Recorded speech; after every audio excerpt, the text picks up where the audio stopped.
let's go on to HRT. Let's. Okay, so what is the menopause? Okay, so the menopause is the finishing of menstrual periods and fertility.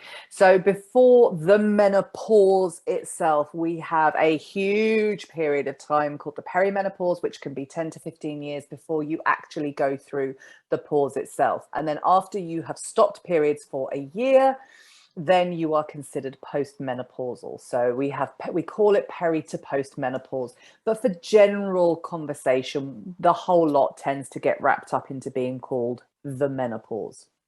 So the ovaries stop releasing our eggs and producing most of their estrogen, but something magical will happen at this time if it's allowed to. I'll tell you that in a moment.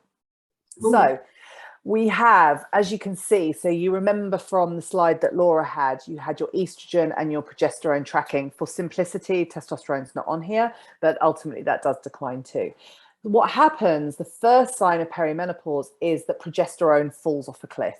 So let's remember how important our progesterone is.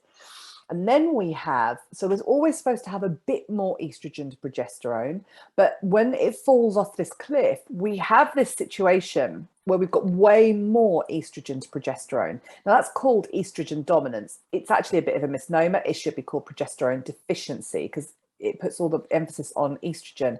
And in HRT and women's experience, the emphasis is always on estrogen when it really should be on progesterone at this first phase of menopause.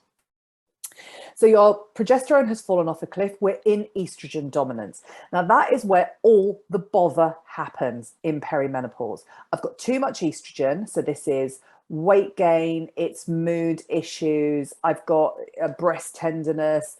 My periods are all over the place and I haven't got enough progesterone. I'm not sleeping. I'm having hot flushes. I am literally going to stab people or I'm crying. Yeah, that's perimenopause. Then during menopause, you can see the estrogen goes all over the show, and then it starts to level out, and it's too has fallen off a cliff, just in a wiggly woggly way. So during menopause, this is why women will bleed, every 2 weeks, then nothing for 4 months, and then sometimes nothing for 6 months, and then have another couple of bleeds. That's why that's happening. And during that menopause, as the estrogen is slowly declining, we get different types of hot sweats. So we're going to come on to that. So that's what is going on. And this estrogen dominance is a problem.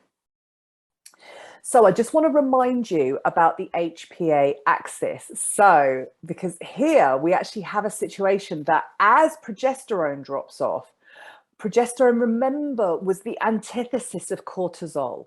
So even having less progesterone in the body is a stressor to the body.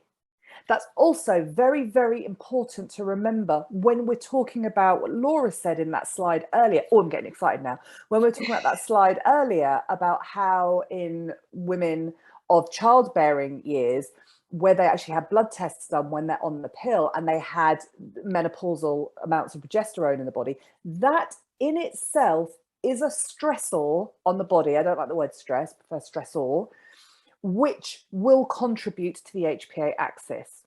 So that is incredibly important. So we have got women who are progesterone deficient, estrogen dominant, and now cortisol dominant. So we are just now in this cycle of inflammation, estrogen, inflammation, estrogen. That is where all of our symptoms come